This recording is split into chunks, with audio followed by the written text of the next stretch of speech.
Hola a todos. Este es el canal de la enciclopedia. El libro que interpretaremos en este episodio es Conocimiento de riesgos, cómo tomar buenas decisiones. Este libro cuenta el contenido central del libro, enseñarle correctamente qué es el riesgo, cómo entenderlo correctamente y cómo percibirlo. Riesgo y cómo afrontar los riesgos. El autor de este libro es Gerd Girenze, un famoso psicólogo y científico de gestión alemán. Su logro más destacado está en el campo del estudio de cómo los humanos toman juicios y decisiones. Su investigación sobre el riesgo y la intuición no tiene rival. Sus libros se centran básicamente en esta área, y esta es la obra maestra de Girenze. Girenze es un maestro de contar historias. En este libro, utiliza historias para decirnos cómo reconocer correctamente los riesgos, cómo comunicarnos eficazmente sobre los riesgos y cómo responder correctamente. Comencemos la explicación de este problema. Siguen produciéndose erupciones volcánicas, crisis de hipotecas de alto riesgo, la propagación de la enfermedad de las vacas locas y crisis en este mundo. Sin embargo, aparte del pánico, la ansiedad y algunos resúmenes y precauciones retrospectivos una vez pasada la crisis, no parece haber ninguna. Por ejemplo, las hipotecas de alto riesgo en Estados Unidos. Después de la crisis, la solución fue fortalecer la supervisión. Después del 11 de septiembre, la solución fue establecer el Departamento de Seguridad Nacional. ¿Funciona realmente este método de seguimiento de riesgos? El autor dijo que estos métodos brutales se llaman paternalismo, así como un padre trata a sus hijos, que los expertos les digan a todos lo que debemos hacer. Los resultados de este método muchas veces no son los ideales. Por ello, el autor propone que debemos tomar el control de la vida y la salud y mejorar nuestra capacidad para afrontar riesgos e incertidumbres. ¿Cómo puede hacerse esto? El autor nos proporciona 5 pasos, a saber, comprender qué es el riesgo, comprender por qué los riesgos son impredecibles, aprender a comunicar los riesgos, comprender los 2 métodos más comunes que utilizamos para afrontar los riesgos, elecciones defensivas y reglas generales, y comprender sus respectivas aplicaciones, escenarios y limitaciones. Primera parte. Comencemos con lo más básico y veamos qué significa realmente el riesgo. El autor cree que los riesgos se dividen en riesgos conocidos y riesgos desconocidos. Los riesgos de los que hablamos habitualmente son en realidad riesgos conocidos y hay más riesgos desconocidos. Riesgos conocidos, como las máquinas tragamonedas de casino, siempre que juegues suficientes veces, se puede calcular la probabilidad de ganar o perder, o en la lotería, la probabilidad de ganar un gran premio de 10 millones también se establece desde el principio, simplemente alcanza esta probabilidad. Por tanto, la posibilidad de perder dinero al jugar a las máquinas tragamonedas y comprar billetes de lotería se denomina riesgo conocido. Pero hay riesgos que no tienen probabilidades fijas, como, ¿con quién deberíamos casarnos? ¿Qué acciones comprar? ¿Habrá un gran terremoto? ¿Debo confiar en mi jefe, mis colegas o mis socios comerciales? Estos problemas no pueden resolverse mediante cálculos, son riesgos desconocidos, que son verdaderas incertidumbres. Entonces, ¿se pueden predecir riesgos desconocidos? Para ser honesto, el autor no dijo que sea absolutamente imposible de predecir, pero la probabilidad de una predicción exitosa es realmente demasiado baja. Algunas figuras destacadas de diversos campos han hecho predicciones muy poco fiables. Por ejemplo, el señor Daimler, fundador de Mercedes-Benz, predijo una vez que el número de automóviles en el mundo no superaría el millón en el futuro, porque consideraba que en el mundo no hay suficientes controladores en Internet y ahora todo el mundo conoce los resultados. Para poner otro ejemplo más antiguo, Bell inventó el teléfono hace más de 100 años. En ese momento la compañía de telégrafos más grande de Estados Unidos lo desestimó y consideró que una tecnología tan compleja no podía aplicarse a gran escala. A otra empresa británica le hizo aún más gracia, dijo que no necesitamos ningún teléfono porque en nuestro país hay muchos carteros y basta con que entreguen las cartas. ¿Qué teléfono necesitamos? ¿Por qué esta predicción no es confiable? Debido a que la predicción debe basarse en una suposición, y esta suposición está limitada por el entorno del pronosticador en ese momento, no importa cuán inteligente y conocedora sea una persona, es difícil hacer una predicción que trascienda el tiempo y el espacio donde se encuentra. Es decir, habrá tantos cambios más adelante. La llamada predicción autorizada se ha convertido en una broma. Por tanto, para reconocer correctamente los riesgos solo podemos renunciar a la búsqueda de la certeza. Si espera prevenir riesgos mediante la predicción, será mejor que cambie este hábito, porque la tasa de éxito es demasiado baja. Dado que los riesgos están en todas partes y son casi imposibles de predecir, ¿cómo debemos abordarlos? Esto nos lleva a un concepto, la comunicación de riesgos. Es un poco raro, pero el autor dijo que es una habilidad que todos deberían dominar. La llamada comunicación de riesgos se refiere a describir el concepto de riesgo desde 2 dimensiones profesionales. En primer lugar, al describir los riesgos, utilice frecuencia en lugar de probabilidad de ocurrencia, tanto como sea posible. Por ejemplo, a menudo escuchamos esto en los pronósticos meteorológicos, la probabilidad de que llueva mañana es del 30%. Pero piénsalo bien, ¿realmente entiendes lo que significa esta frase? ¿A qué se refiere exactamente el 30%? Es posible que realmente no puedas decirlo bien. Lo que realmente significa esta frase es que condiciones meteorológicas como las de mañana, incluyendo temperatura, presión, viento, etc., han ocurrido muchas veces antes, y según las estadísticas, en esos días que cumplen con este tipo de condiciones climáticas, llovió 30 veces de cada 100. Lluvia. Por lo tanto, la llamada probabilidad de precipitación aquí se refiere a una frecuencia, es decir, la frecuencia de precipitación, y el 30% se refiere al número de días de lluvia. Al aclarar esta cuestión, nuestra comprensión y descripción de los riesgos será mucho más precisa. La segunda es utilizar riesgo absoluto tanto como sea posible al describir los riesgos y tratar de no utilizar riesgo relativo. También utilizamos una historia para ilustrar. Una vez, el Comité Británico de Seguridad de Medicamentos emitió una advertencia de que una nueva generación de anticonceptivos orales duplicaría el riesgo de coágulos sanguíneos en las mujeres, es decir, un 100%. El número 100% da demasiado miedo, parece significar que mientras tomes este medicamento, definitivamente te enfermarás.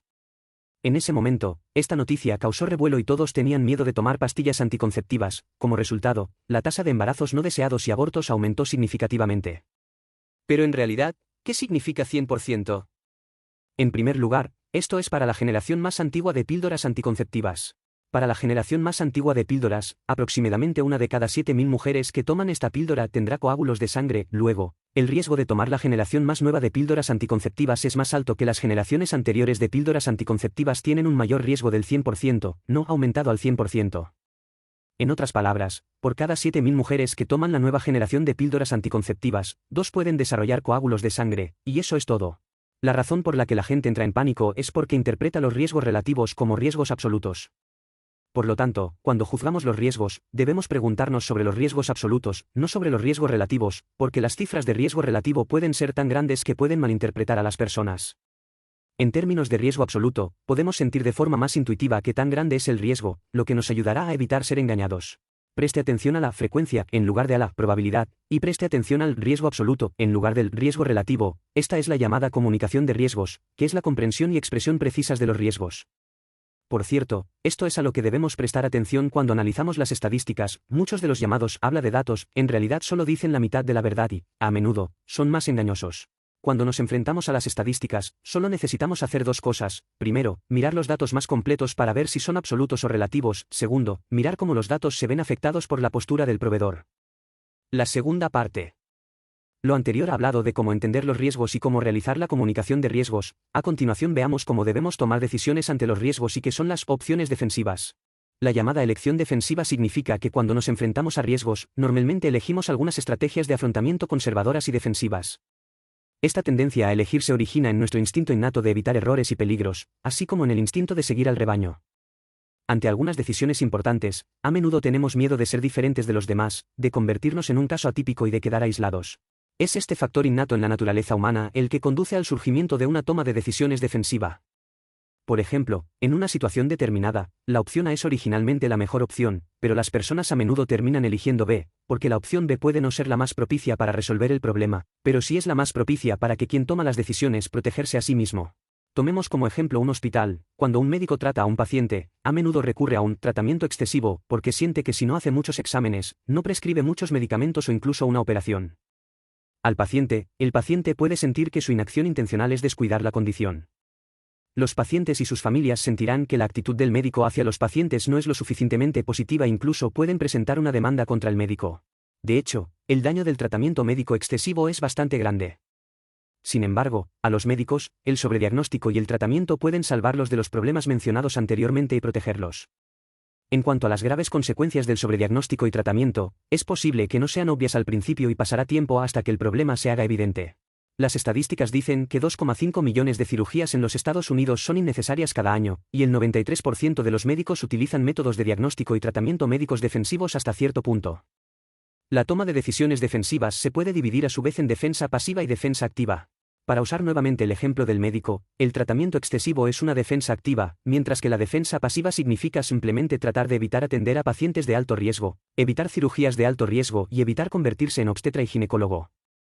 Por lo tanto, ante riesgos, ni la toma de decisiones defensivas activa ni la toma de decisiones defensivas pasivas son la opción óptima. Entonces, ¿cuál es una regla de respuesta al riesgo más eficaz? En realidad es muy sencillo, basta con recurrir a nuestra intuición y experiencia. Hubo una película popular llamada Sally, protagonizada por Tom Hanks. La trama general es la siguiente: un avión de pasajeros chocó contra una bandada de pájaros en el aire y ambos motores resultaron dañados. En este momento, ya sea regresar o realizar un aterrizaje de emergencia en otro terreno, existen grandes riesgos, pudiendo incluso traer consecuencias catastróficas. La protagonista de la historia, la capitana Sally, optó por correr el riesgo y realizar un aterrizaje de emergencia en el río. Y finalmente escapó con éxito. Esta historia está basada en personas reales y es una gran hazaña en la historia de la aviación. El autor también menciona este caso en este libro. Entonces, ¿cómo tomó el capitán Sally esta decisión en una situación de emergencia tan grande? No tomó su decisión mediante cálculos precisos de la velocidad de vuelo, la velocidad del viento, la altura, la distancia, etc., sino utilizando simples reglas generales. Tomó una decisión decisiva basándose en su experiencia de vuelo acumulada durante las últimas décadas. Para realizar un aterrizaje de emergencia, muchas personas interrogaron después a la capitana Sally y determinaron mediante cálculos informáticos que, dadas las circunstancias del momento, era posible regresar al aeropuerto desde donde despegó el avión y realizar un aterrizaje de emergencia. No había necesidad de correr un riesgo tan grande y aterrizar en el río. Más tarde, el capitán Sally demostró mediante la simulación del sistema nervioso humano que es imposible que el cerebro humano calcule tantos datos precisos la primera vez. Como piloto, en ese momento, no tuvo más remedio que confiar en su rica experiencia de vuelo. Para hacer frente a este riesgo. Esta es también la clave de su éxito. También hay algunas pequeñas cosas que demuestran la misma verdad. Por ejemplo, los excelentes jugadores de béisbol generalmente no entienden matemáticas avanzadas y no pueden dibujar parábolas para calcular la trayectoria de la pelota, pero esto no les impide tomar decisiones perfectas basadas en la intuición. Juez. Su capacidad para atrapar esas difíciles pelotas que vuelan desde el cielo no depende de cálculos, sino de una rica experiencia deportiva. El capitán Sally y los jugadores de béisbol en realidad utilizan reglas generales. La acumulación de experiencia del primero proviene más del entrenamiento, mientras que el segundo a veces depende de reacciones subconscientes, es decir, de la intuición. De hecho, la intuición también es una forma de reglas empíricas. Tiene 3 puntos principales. Primero, la intuición es más rápida que la conciencia y a menudo ocurre de inmediato. Segundo, no sabemos por qué ocurre este sentimiento. Tercero, el sentimiento es lo suficientemente fuerte para incitarnos a tomar medidas inmediatas. Entonces, ¿por qué son buenas las reglas generales y la intuición? Debido a que el sentido común y el conocimiento de las personas son incompletos, especialmente cuando las personas tienen algún conocimiento pero no lo han resuelto conscientemente, su juicio se confundirá. Por el contrario, si mantiene una ceguera e ignorancia moderadas y utiliza activamente la experiencia existente para explorar, puede aumentar significativamente las posibilidades de tomar la decisión correcta. Ignorancia ciega, en este lugar no es un término despectivo, se refiere a la sencillez y la simplificación. Einstein dijo: todo debe mantenerse simple. Esto es lo que quiso decir. Hablando de eso, veamos otro ejemplo. No pongas los huevos en la misma canasta. Este es un dicho de oro en materia de inversión. Creo que mucha gente lo ha escuchado. Esta frase la dijo Markowitz, el Premio Nobel de Economía. También utilizó una fórmula muy complicada. Él elaboró sobre una cartera de inversiones con máximo rendimiento y mínimo riesgo, que es el más famoso modelo de media varianza, logro que le valió el premio Nobel. Todo el mundo puede pensar que él también utiliza este método complejo y avanzado para comprar acciones. Pero el hecho es que después de jubilarse, hizo una cosa muy simple: dividió su dinero en partes iguales en acciones y las usó para comprar diferentes acciones. Tenga en cuenta que es un promedio muy simple, solo una división. Los hechos han demostrado que los rendimientos obtenidos con este enfoque son superiores a los de las carteras de acciones lanzadas por compañías de fondos profesionales, e incluso superiores al modelo de varianza media que él mismo inventó. En las competiciones de negociación de acciones celebradas por algunas buenas instituciones de investigación y medios de comunicación, los jugadores que utilizan este método intuitivo de inversión de asignación equitativa suelen destacar. El autor cree que la gente común sigue principios informados simples al invertir en acciones, invierte solo en objetos de inversión que entiende y toma decisiones de inversión basadas en la intuición, que es comparable al desempeño de los expertos financieros, los fondos mutuos de primera clase y los índices de mercado. Esto ilustra una verdad simple: menos es más información no es mejor y más opciones no son mejores. Sin embargo, luchar por la simplicidad no significa que todo deba resolverse de una manera simple y cruda, y la simplificación no significa simplicidad. Por ejemplo, después de todo, el modelo de media varianza ganó el premio Nobel. Entonces, ¿cuándo es esto más útil? Este modelo es más útil que la distribución promedio simple cuando es necesario analizar y evaluar una gran cantidad de parámetros en función de información pasada. El autor da aquí 3 criterios para juzgar si se deben utilizar reglas generales e intuición o cálculos precisos. Primero, cuanto mayor sea la incertidumbre, es decir, cuando el riesgo desconocido es mayor, se debe utilizar un juicio más intuitivo. Segundo, cuando hay más opciones, la probabilidad de fallar en el cálculo del riesgo es mayor y se debe usar el juicio más intuitivo. En tercer lugar, cuando hay menos datos de referencia históricos, se debe usar el juicio más intuitivo. Si las condiciones no cumplen estas tres situaciones, debes utilizar menos intuición para emitir juicios. Ahora, volvamos al ejemplo de los médicos. ¿Cómo podemos obtener el mejor y más correcto tratamiento? De hecho, la respuesta es muy sencilla: no le preguntes qué consejo deberías darme. En lugar de eso, pregúntele qué haría si fuera él mismo, su propia madre, su propio hermano o su propio hijo. Debido a que el crecimiento de la propia experiencia de los médicos y la influencia continua de su entorno les han dado una intuición muy aguda y una excelente capacidad de juicio basada en reglas generales, se propone pedirle que juzgue una determinada situación desde su propia perspectiva. A menudo son más eficaces y directos que ayudar directamente a otros a sacar conclusiones, y pueden eliminar mejor otros factores complejos e interferentes. Por el contrario, pueden evitar el riesgo de un tratamiento excesivo y obtener la mejor solución. Ahora, repasemos los puntos clave de este libro. Primero debemos darnos cuenta de que el riesgo es un concepto muy amplio, que incluye riesgos conocidos y riesgos desconocidos. Los primeros se pueden predecir, pero los segundos no necesitan predecirse en vano, porque no todas las preguntas en este mundo tienen una respuesta definitiva. En segundo lugar, debemos aprender a comunicar los riesgos, por lo que comenzamos con una comprensión correcta y una descripción precisa de los riesgos. En el caso de los riesgos, el criterio eficaz es la frecuencia y no la probabilidad. Lo que hay que tener en cuenta es el riesgo absoluto y no el riesgo absoluto. Riesgo relativo. Luego, analizamos la estrategia más común que la gente usa cuando enfrenta riesgos: la toma de decisiones defensivas. En general, las desventajas de este método superan a las ventajas. Finalmente, el autor analiza la toma de decisiones más eficiente ante riesgos, reglas generales, y habla del principio de funcionamiento de la experiencia y la intuición, es decir, el principio de simplicidad. En la mayoría de situaciones en las que no existen condiciones o no hay tiempo para un cálculo cuidadoso, la experiencia y la intuición pueden convertirse a menudo en medios eficaces para combatir los riesgos. Por supuesto, también hay que prestar atención a las limitaciones de la experiencia y la intuición. No son una panacea, por eso al final enumeramos los escenarios en los que la experiencia y la intuición son aplicables e inaplicables. Este es el final de este programa. ¿Cuáles son sus diferentes opiniones al respecto? Bienvenido a dejar un mensaje para discutir con todos. Oye, si te gusta nuestro canal, suscríbete. Jaja, ¿recuerda que te gusta?